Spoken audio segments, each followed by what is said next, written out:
What you waiting for? Good evening, ladies and gentlemen. Well, welcome back to the Merv Britto Show. We have had many test projects that we wanted to incorporate into getting the show live on the air. As I've explained to you, we're doing different types of content where you can interact with us on Facebook, on Twitter, on X, on all the different social media handles. I wanted to take this special opportunity. I've got a couple of very special people that are very close to me in Goa at the moment. And I'd be remiss if I didn't take this opportunity to speak to them while they're here. They are everything that this show is about and more. I would love to welcome the one and only, my sister, Miss Paula Bedi. Thank you. You're an absolute trooper. Listen, I didn't think you'd actually do this, and I'm so glad you did. I've explained a little bit about the show and what we do, and you are the prime example and a perfect story about what I want our listeners to hear. Anybody in Goa, this show is not necessarily about Goans and only Goans. This show is about anybody who has a connection to Goa. You started off here in India, and you've traveled the globe, and you're back because you love this place. Similar to what I want anybody out there, by the way, guys, we're going to do this. This is for content right now. We're going to do multiple shows like this. We're going to speak to prolific people. My sister was kind enough to say yes, so I just wanted to get her on the air and ask her a couple of questions, just have a quick chat with her, just a fireside chat. So, PM, you want to introduce yourself? Aside from being your older sister, I am a resident of Bryn Mawr in the United States, the East Coast. I am married for 34 years. Wow. To my beloved husband, Mr. Arjun Bedi. Yes. And I have two grown kids, two daughters, Priyanka, who is going back to graduate school, and my Arya, who is my baby, no longer the case. Not so much of a baby anymore. That's right. Living in New York. I was so glad when you said yes, is because this is a prime example of what hard work, perseverance, and what anybody out there, if you're listening, if you ever want to make something of yourself and you study hard and you work hard, sky's the limit. So I'm going to ask you a series of very simple, very basic questions about what you've done and how you did it and your actual reaction or what you think about the situation. And this is more of a way for us to give back. Somebody listening out there is confused, who doesn't know what they want to do, how they want to get from point A to point B, how to accomplish your goals. You might be the smartest, the prettiest, or whatever. There's always things you can do. And I'm going to ask you these questions because I want to know some of these answers. So can we start off the first segment? Your background, where you started off. You went to a lovely school, college. Can you tell us more about that, please? So I started in Bombay. I was born in Bombay. Went to Fort Convent. Convent of Jesus Mary, run by French nuns. My mum, my grandmother, and I all went to the same school. Okay. Went to St. Xavier's after that, did my bachelor's there. The prestigious St. Xavier's College. Indeed. After which I wanted to work in development, give back, and so I decided to do my master's in the Philippines at the Asian Institute.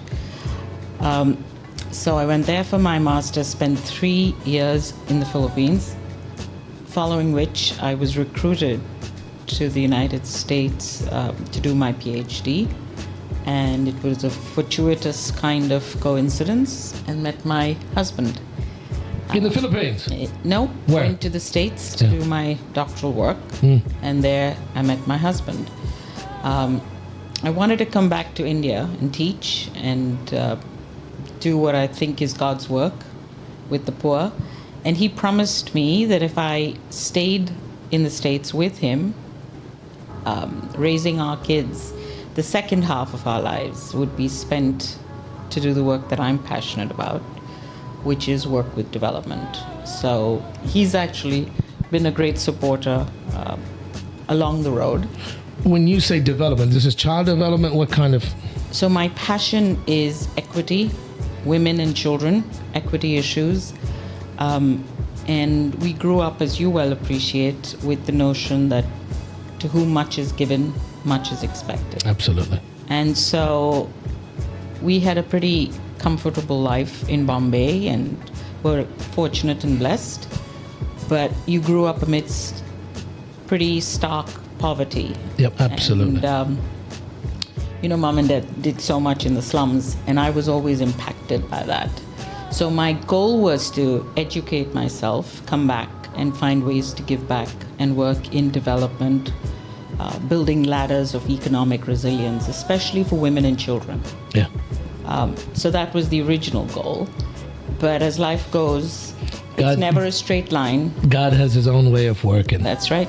And there are multiple twists and turns in your journey, and you've just got to embrace them. So I started off with education, and I had planned to finish my doctoral work. And along the way, my husband, who was in consulting, had one of his partners meet us as a family. And I met him multiple times over the course of a few years. And he convinced me, or made an offer, that I should consider consulting. And I was just about ready to start my dissertation and had been a poor student, living on a shoestring budget for so long. At the time, Anderson Consulting was starting what was called a change management practice. Yeah. So a fortuitous coincidence there again. Dick managed to convince me that I had a life in consulting, which I had never considered. That was never part of the plan, right? Never part of the plan. So I'm going to say a couple of quick things before Paula continues. We grew up in a place in Bombay called Chembur. Very fortunate, and I'm sure you'll agree, we were fortunate to have the parents and the upbringing that we did. Very strict. They sent us to the best schools that they could afford. We went to St. Mary's. You went to Fort Convent. That's right. And education, something you've instilled in your daughters. That's right. Going forward. But I keep coming. I want to come back to one thing that is so important, that just you exude, your family, your husband, your kids, is your faith. That's right. And I love that. You've mentioned it wasn't part of the plan, speaking to Dick Sullivan, who convinced you to do something that was not something you had thought about. That's right. And it takes you on to the next step of your journey, yeah? Your faith. Faith indeed, but I think one of the things I believe in deeply, again, as a mother, as a woman, as a wife, is that women, as women, we raise the next generation. And so it's important as women to have multiple options, because life is not a sprint, it's a marathon. Gotcha. And so there are phases of your life which you ought to consider how you best serve not just your family and your immediate family, the community. So consulting was not, in my books, a viable opportunity, but Dick convinced me that I'd be perfect because of my global experience in the change management practice. It allowed me, therefore, to get into the corporate space, and I never looked back. So loved it, did that, went in-house with consulting as well, with SmithKline, and did that for a number of years. It's important that my girls, who are now grown, were able to see that. But through it all, my deep faith and my belief that I was always going to be okay, and that was based in the faith tradition that we've grown up with, wasn't, Bible thumping or anything more than an ecumenical perspective of life. Where does that come from, though? Listen, we were made to go to church every Sunday until we were 18. Right. And different people build their level of faith in different ways. That's right. You've got some of and I've seen it in my nieces, and in this day and age with kids and teenagers or whatever, religion normally takes a back seat. That's right. How did you figure out the level of faith and how to instill that in the next generation? How have you become a believer? Well, first and foremost, I think we had the foundation set by family. Our mother raised 5 kids. She did. With a variety of challenges, as you well appreciate. 2 boys that were full-time jobs. But she always embraced life with a sense of perspective, a sense of joy, strictness, yes, but also deep understanding of faith. And she was the primary conduit that passed on that faith, I believe, to me. Then our grandparents and our great-grandparents. But essentially, my belief was always, it's going to be all right. Having traveled as a young woman, I didn't want to settle. I didn't want to get married. I wanted to pave my own way. Every time you make a choice that is atypical or against the grain, there's some risk involved, and much of that can be quite scary. My favorite touch point was always the belief that things would be just okay. The big guy has my back. Your faith. And over time, not only has he proved that, but the abundance with which I have lived life and the fortuitous coincidences I've had throughout my life, whether it was in the Philippines, going to the Philippines, whether it was ending up in the United States because two professors enjoyed the work I was doing in the Philippines, whether it was marrying my husband, getting into corporate America, whatever the divergent changes life took me through, I always knew I would end up just fine, and that was linked to my faith. And that's a lot of choices. I've got to say this, yeah? You, amongst the five of us kids, were the most talented, most academically talented of all. There's just, I want people listening to understand that, yeah? You can be the most talented, you can be the smartest, the best looking, whatever the case may be, and I'll give you this credit. You worked your tail off. You've made good choices, you've got loads of faith, but the choices you make and the hard work and effort you put in along the way is gotten you to where you are today. So it's not luck, it's choices, but you have worked very hard. So let me first disabuse you from the perspective that I was the most talented. I would shadow that right back to you. I think raw talent-wise, you were perhaps the most talented. The best looking, I'd say. Five, whatever. Questionable. But talent doesn't take you far. It's hard work and your ability to have perspective and continue being diligent. So when you're young, you can take many more risks, work harder, fail frequently. You know, all of this in hindsight looks like a bed of roses. Yeah. But there were tough times. Many times as a young woman, I said no to the easy solutions. Settling down. You know, Ma used to always say, oh, there's a great proposal. And I'd say, absolutely not happening now. I want to pay. So I made unconventional choices. Yeah. But to anybody listening, it doesn't matter where you start. It's how you navigate that path. Yeah. And when the tough times come, and they always come, right? There's good times, there's not so good times. Yeah. You can't shy away. You can't give up. You got to keep going. One foot in front of the other, discipline. I truly believe there's no such thing as luck. Luck is opportunity meeting preparedness. Wow. You've got to be prepared. Faith was a great conduit for me, but preparation in terms of my own, building my spine, the ability to cope with adversity, the willingness to take risk, the willingness when I had the kids, for example, and I decided with the second one to get off the corporate track and quit work. I mean, that was like stepping into an abyss. Again, if I didn't have faith, that would have been impossible to do. But that's a massive challenge. Being in the corporate environment, being on your way up and working hard and going, you were on your way up, and you decided there was a good choice for you to raise your daughters at home. You could have afforded nannies, you could have put in daycare, whatever the case may be. There again, another choice you made was to stay home, to quit, not quit, but to sacrifice your career to stay home and take care of the kids, the girls. There's another topic in itself, because I love those girls. They make me so proud as their uncle.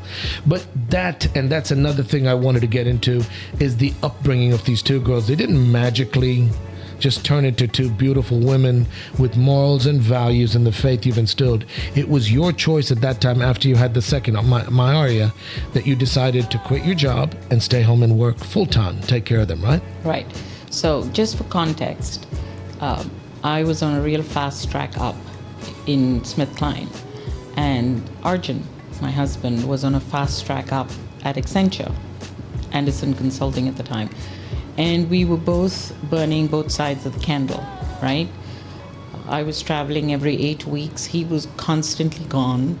Every 8 weeks, I used to make all kinds of allowances to spend 3 nights away from the baby. Long story short is, we had nannies, we had access, we were fortunate. But at some point, you look each other in the eye and decide, why did we have children? To be raised by nannies with the values that they give them? Or did we have them as a clear choice? And so my husband said something that really turned my thinking around. It was a tough choice, but he looked at me and said, we've got to define success in terms of the values in the eyes of those girls, not in the size of our bank account. And that made me really stop and think, notwithstanding the fact that I had another boulder moment. And when I say boulder moment, you get small pebbles thrown at you, and if you don't pay attention, ultimately a boulder hits. It was a boulder moment because my Priyanka was having some sort of rub in school with a colleague of hers. She was in kindergarten. And I heard the nanny say to her, you just tell so-and-so that you're going to give him a smack if he does that again. And I thought to myself, is that really what we want to raise our kids to be? So that was a boulder moment. And as you know, both the girls are solid in their values, in their orientation. I was a tough mom. But I decided that stepping off the corporate fast-paced lifestyle to be with the girls, because I told you we were both traveling constantly and the girls were with nannies, was the best decision in hindsight. The time it was daunting. That's an easy way of saying it. Yeah. Listen, we were self-made, right? But that was hard work. I mean, self-made is one thing. You work, both of you all, and I know you guys very well. You all have worked very hard individually to you have set goals, your values, your morals made you that way. No pushing, no, nothing made you work as hard as you guys did to get to that point. The fact that you did what you did for your girls is a sacrifice. Our parents, and nowadays we talk about this all the time, and you see kids misbehave and do this, that, and the other, and everybody complains about the digital age and how kids are so spoiled nowadays.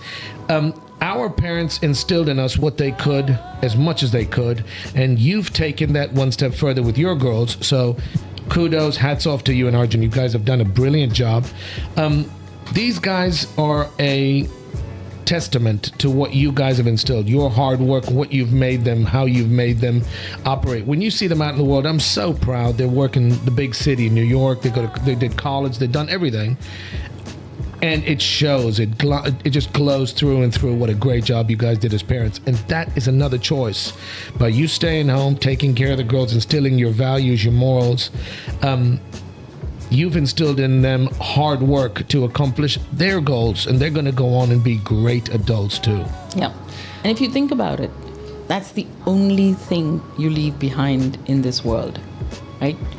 When the clock stops, it stops for every one of us. Nobody cares what the size of your bank account is, how much you have, what you have, right? Yeah. What you leave behind and the legacy you leave is in the eyes of your kids. Yeah. What you've done to raise good, solid human beings. And to me, that was always a core value. Notwithstanding the fact that I was married to a consultant, and very early on in our marriage, he had crafted a vision, a mission, and core values for us as a family. Yeah. So my girls always pull our legs. But by the time they were 2, they could recite the 5 values of our family: integrity, spirituality, respect, balance, passion, right? So when they were little, he would try techniques of getting them to understand the meaning of those big words. Yeah. But the more they owned it over time, when they hit the teenage years, when parents start to panic about how their children are behaving or what have you, the foundation had been set when they were little ones. There you go. So it's typical, right? You can't plant a seed today and hope for fruit tomorrow. Yeah. You got to nurture, you got to plant, you got to fertilize, you got to water. All, yep. That's right. I'm so proud. I keep Yeah. saying that. The games you played with them, the rides to school in the morning, saying their morning. I've heard the stories, man. But this is why we do this show, and I want people to know out there, not whether you have, just because you have kids or you don't have kids. These are the morals and the values. I know Priyanka and Ari were made to say their prayers with mom and dad. Whoever was driving them to school in the morning had to say their prayers. One of them was a champion at geography. She could tell you all the state capitals, and But another point, I'm gonna something that always sticks in my mind is how you guys discussed topics at the table. The table was never meant, dinner, lunch, whenever you guys sat around, was never for gossip and talking about people. But Arjun always, you guys, UPM, always asked them interesting questions to make them think. And it's not about, you guys live very comfortably, you guys live very well. These are some of the most caring, giving kids. You guys asked them questions at the table to make them think how they could help other people. And it was never forced upon them and stuff.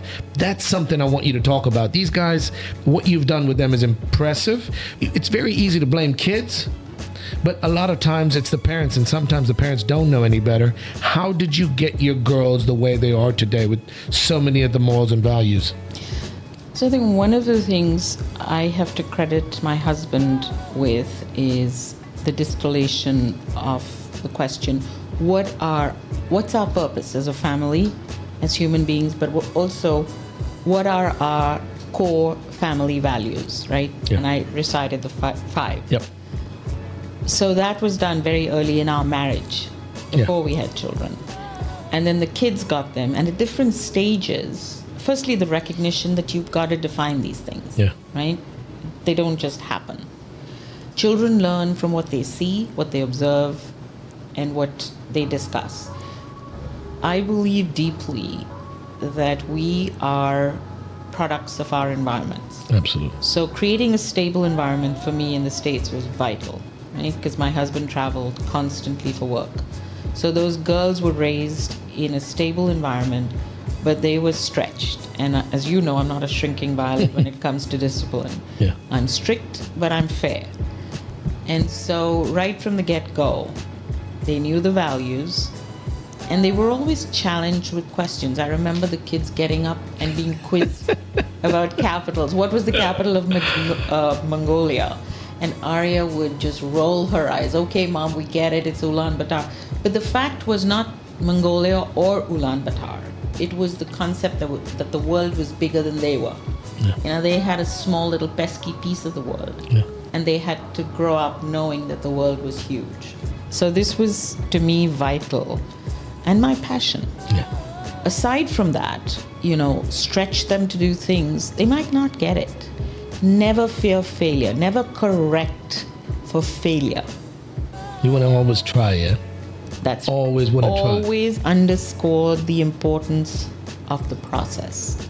So trying is a value that's much favored in our home. Whether you succeed or not, that's the outcome. The process is important. But you guys are both educators. We've got educators. We spoke about that earlier today. We've got educators in our family. You guys, before you had the girls, decided that you guys were going to have a set of rules. There was going to be respect. You all had a game plan, a corporate structure in the home before the kids were born. But that is so important because at the end of the day, they are a product of their upbringing. Yeah. So kudos to the both of you guys. I love those nieces. You guys live very well. You live in Bryn Mawr, Pennsylvania, which is a lovely place. They finished school. They've traveled. They've done all their thing. Now, in hindsight, anybody out there, some young woman listening to this podcast in India, what are some of the most important things that you would want to impart on somebody who hasn't had kids, who's studying, about to go to college and start their own young lives? Bans, I think the most important thing in my mind's eye is really have a deep sense, distill a sense of self. So for a young woman, especially in India, anywhere in the world really, but especially in India, there are numerous pressures put on you by society. Ultimately, you've got to distill who it is you are and what you want to do, right? Because ultimately, at the end of the day, you're asked to account not for what society says. It's about what you have been able to accomplish. So starting off with that clear idea of what it is that you want to do, and pursuing it against tough odds sometimes, and not settling. And but by not settling, I don't mean not compromising, because you've got to constantly compromise along the way. But have a clear sense of what your superpower is, and build on that. When you obviously you've got to have an idea of what you want to do. What do you mean by a superpower? What does everybody have a superpower? I believe everybody has a superpower, if not multiple superpowers. Wow. So getting a good sense of what you do well, and you can listen to the people around you. You have an innate sense as well. But people will say to you, you're so good at X or you're so good at Y. Listen, pay attention. See where you've had success. Watch for it. Do the hard things first. All of these things ultimately help you distill what you're really good at and what is joy enhancing, what you bring to this earth. Right? It could be as simple as, I'm just trying to think. A talent? It's a talent, typically.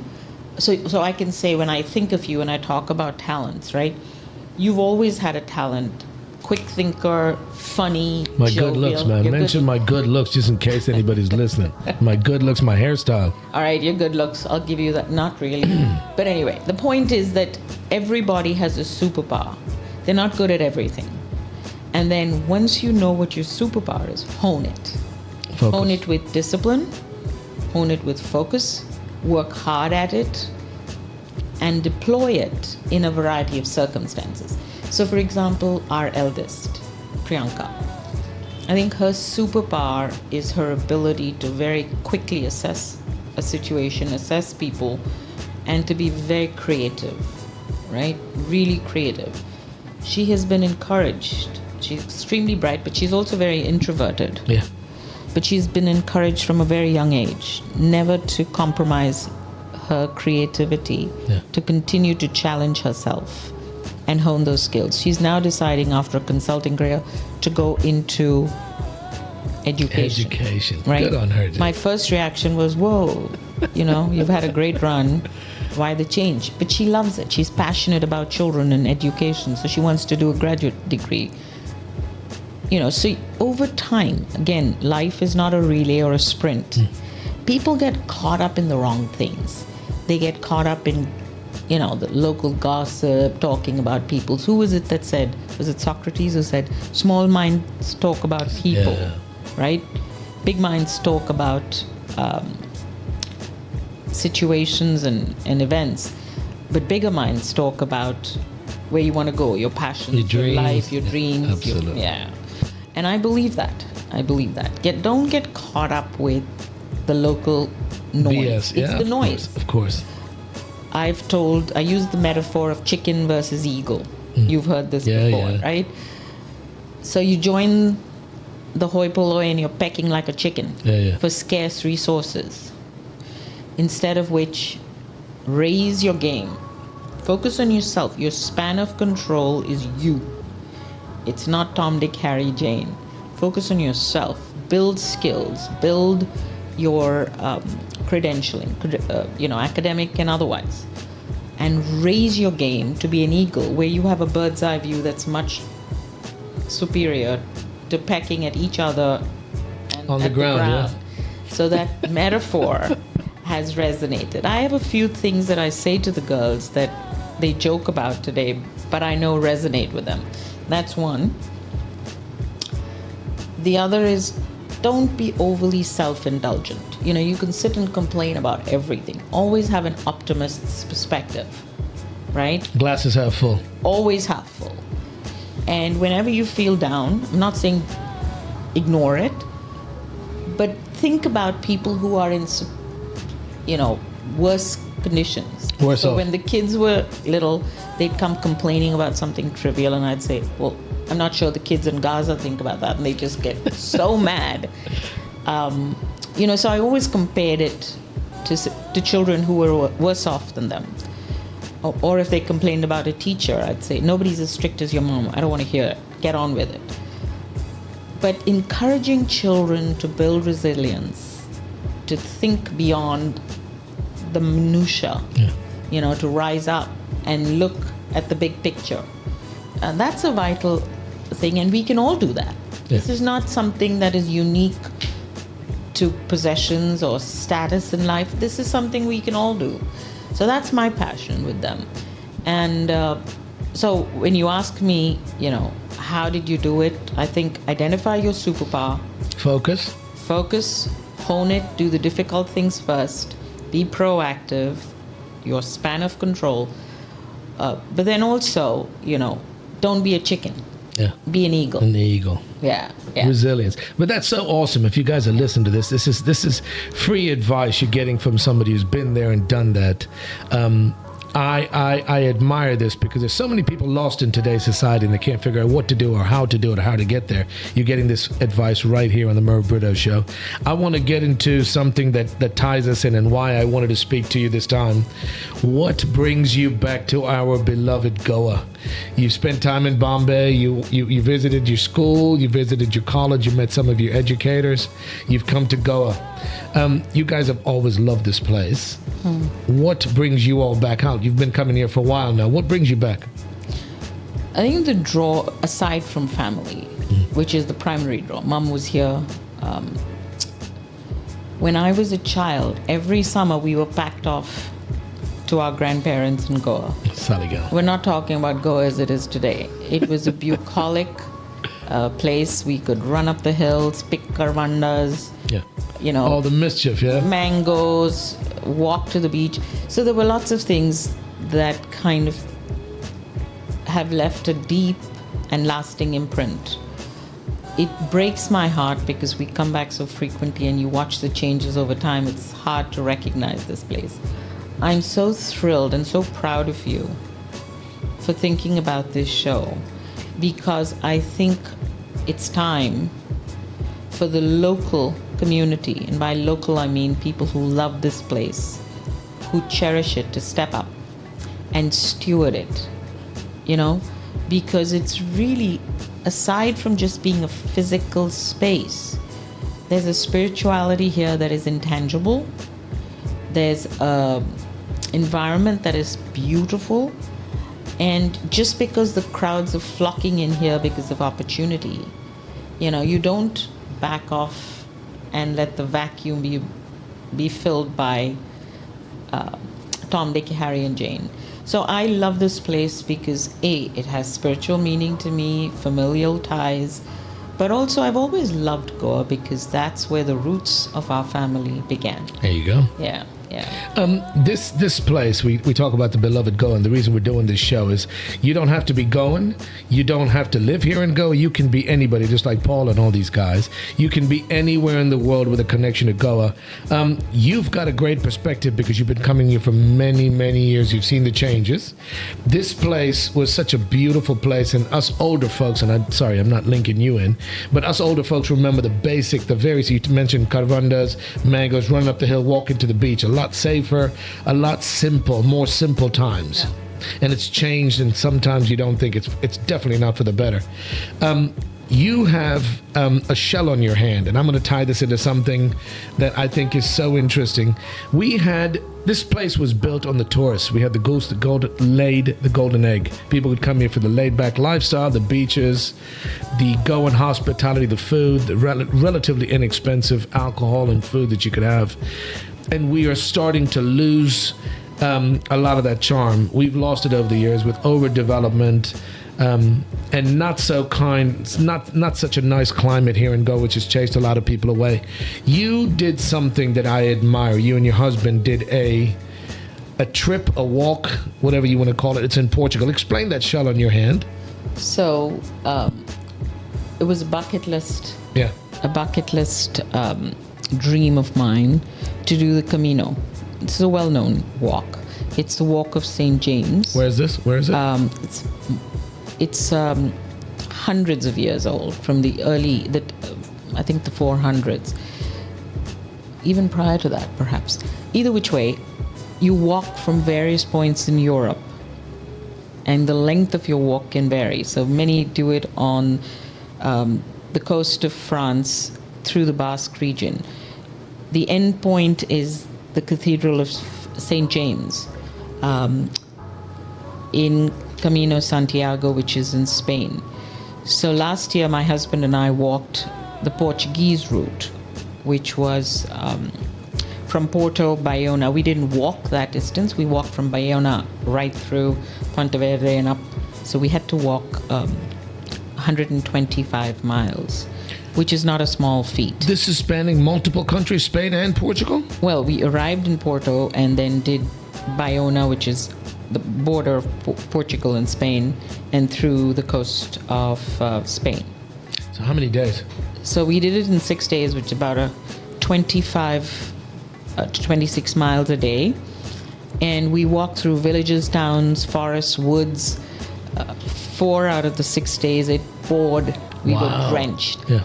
But you have nothing but what you're able to carry on your back.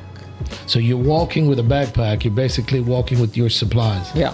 Through villages, and you go from church to church. Yeah. And you have a requirement to complete the Camino. You have to walk at least 100 kilometers.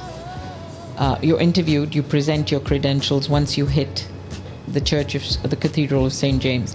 But essentially, I thought so much of Goa because as we walked through the villages along the coast of Spain, we did the coastal route. It reminded me so much of our villages in Goa, the little kapelans, the churches. Yeah.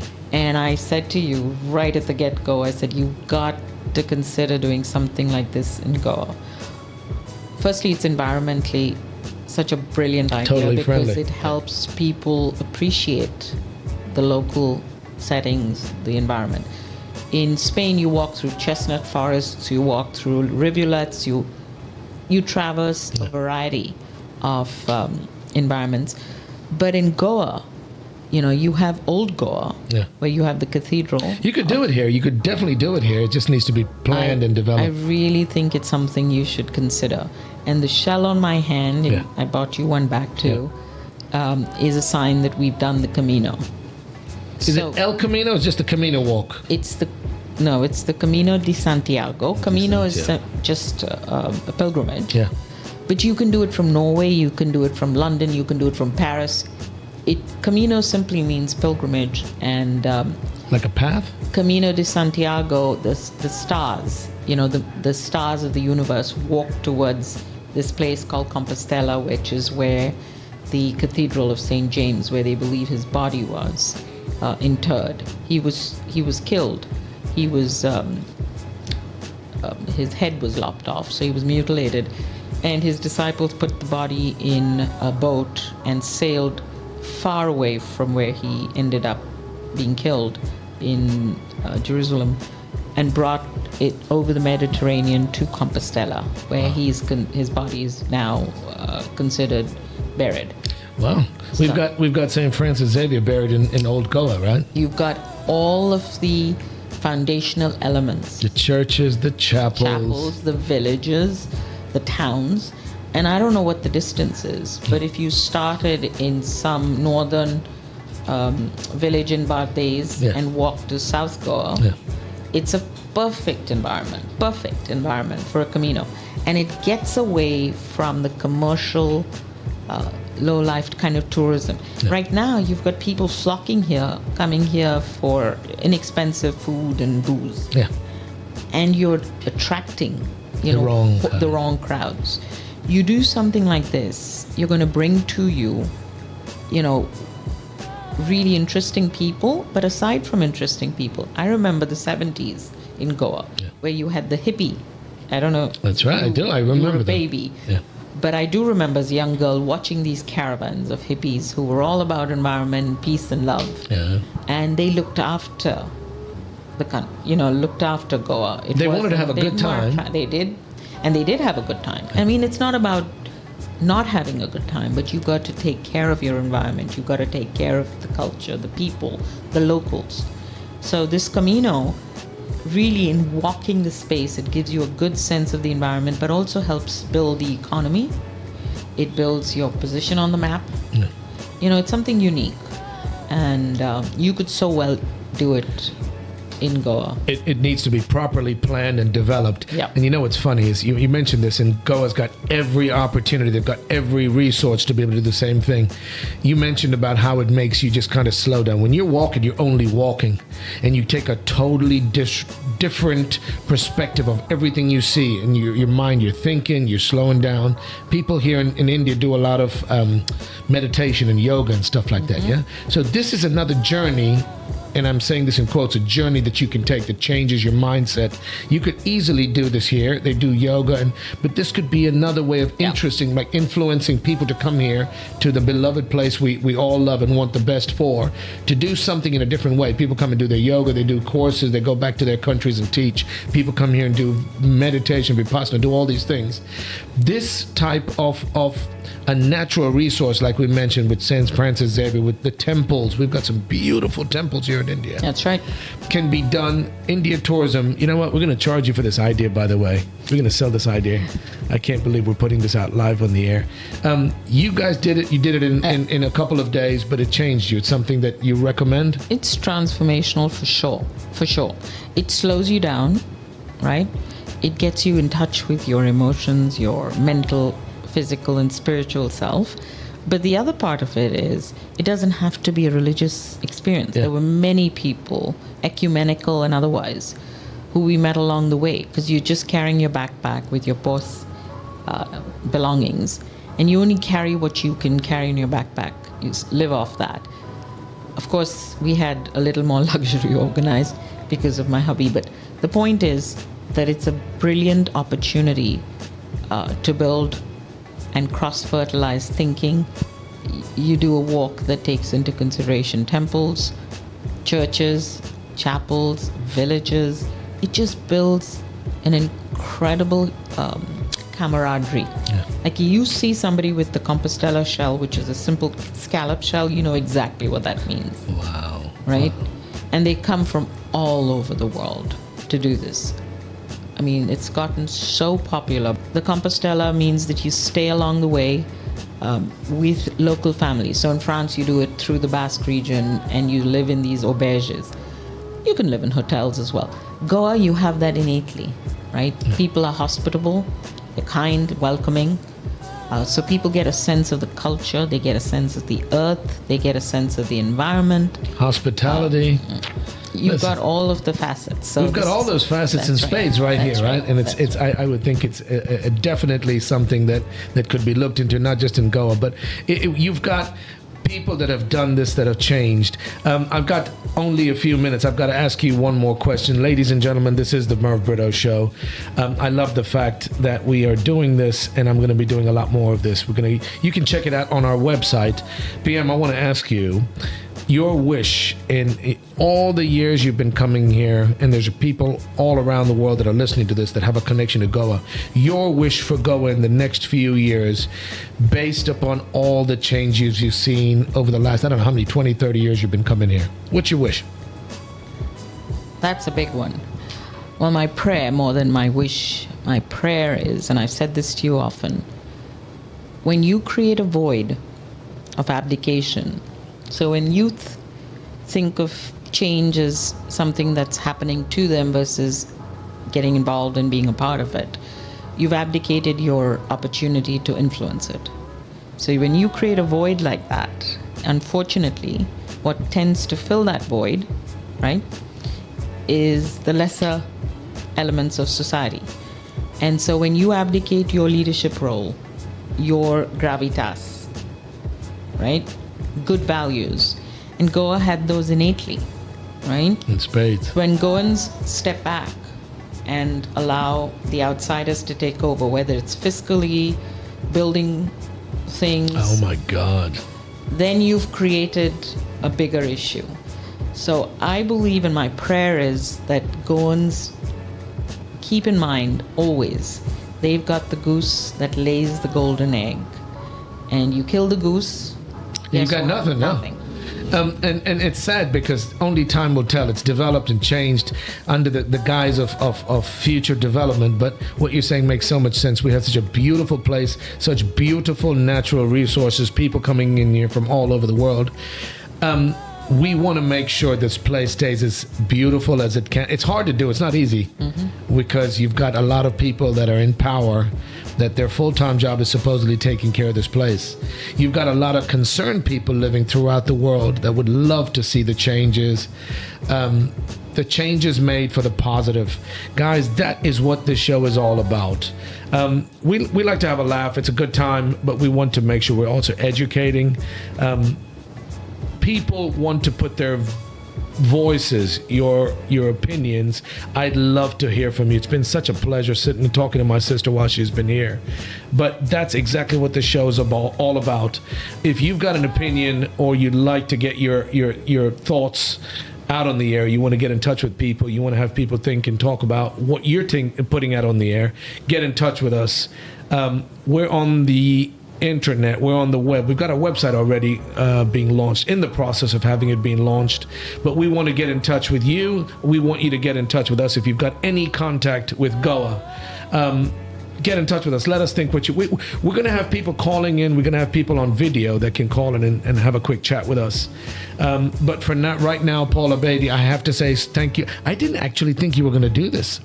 I wanted to get the big guy to come in too, to get a different perspective, but I'm so glad you said yes. You are a role model. You are a mentor, and I appreciate everything you've done for your family, for us, for everything that you do on a daily basis. Really, it's nice to wish more people could be like you or do what you do. So for on behalf of this show, thank you so much for doing this. Ladies and gentlemen, the one and only Mrs. Paula Bedi. Thank you for having me. We're going to have a lot more of this. Ladies and gentlemen, stay tuned. You can check us out on the Merv Britto Show website. And once again, we thank you for joining us and listening to us. Have a good evening.